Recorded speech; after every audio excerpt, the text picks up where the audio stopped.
ಬೀಳುತ್ತಿರುವ ಮೇಲ್ಛಾವಣಿ, ಬಿರುಕು ಬಿಟ್ಟಿರುವ ಗೋಡೆಗಳು, ಬ್ಲಾಕ್ ಆಗಿ ಗಬ್ಬೆದ್ದು ನಾರುತ್ತಿರುವ ಶೌಚಾಲಯ, ಬಳಕೆಯ ವಸ್ತುಗಳನ್ನ ಕಸದ ಹಾಗೆ ಎಲ್ಲೆಂದರಲ್ಲಿ ಬೇಕಾಬಿಟ್ಟಿಯಾಗಿ ಇಟ್ಟಿರುವುದು, ಕಚೇರಿಯ ಸುತ್ತಲೂ ಬೆಳೆದು ನಿಂತಿರುವ ಗಿಡಗಂಟೆಗಳು. ಇದು ಗದಗ ಜಿಲ್ಲೆಯ ಶಿರಹಟ್ಟಿ ಪಟ್ಟಣದಲ್ಲಿ ಇರುವ ಕ್ಷೇತ್ರ ಸಂಪನ್ಮೂಲ ಕಚೇರಿಯ ದುಸ್ಥಿತಿಯಾಗಿದೆ. ಈ ಕಚೇರಿಯು ಇಡೀ ತಾಲೂಕಿನ ಶಿಕ್ಷಕರಿಗೆ ವಿವಿಧ ರೀತಿಯ ತರಬೇತಿ ಹಾಗೂ ಕಾರ್ಯಾಗಾರವನ್ನು ನೀಡುವ ಕೇಂದ್ರವಾಗಿದೆ. ಇಲ್ಲಿ ಬಹಳಷ್ಟು ಅವ್ಯವಸ್ಥೆ ಇದ್ದು ನಿಜಕ್ಕೂ ಇಲ್ಲಿ ಹೇಗೆ ತರಬೇತಿ ನೀಡುತ್ತಾರೆ ಎಂಬುದು ಈಗ ಯಕ್ಷ ಪ್ರಶ್ನೆಯಾಗಿದೆ.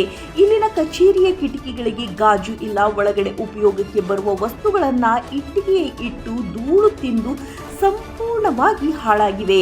ಇಲ್ಲಿ ಸ್ವಚ್ಛತೆ ಎಂಬುದು ನಿಜಕ್ಕೂ ಮರೀಚಿಕೆಯಾಗಿದ್ದು ಎಲ್ಲಿ ನೋಡಿದರೂ ಸಹ ಧೂಳು ಹಾಗೂ ಕಸ ತುಂಬಿಕೊಂಡಿದೆ. ಇದೆಲ್ಲದಕ್ಕೂ ಅಧಿಕಾರಿಗಳ ದಿವ್ಯ ನಿರ್ಲಕ್ಷ್ಯವೇ ಕಾರಣ ಎಂದು ಸಾರ್ವಜನಿಕರು ಅಧಿಕಾರಿಗಳ ವಿರುದ್ಧ ತೀವ್ರ ಆಕ್ರೋಶ ವ್ಯಕ್ತಪಡಿಸುತ್ತಿದ್ದಾರೆ.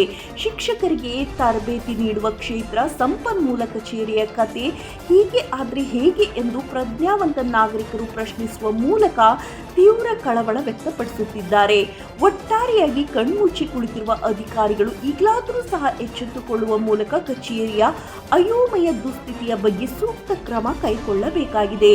ವರದಿ ಚಂದ್ರಶೇಖರ್ ಸೋಮಣ್ಣನವರ್.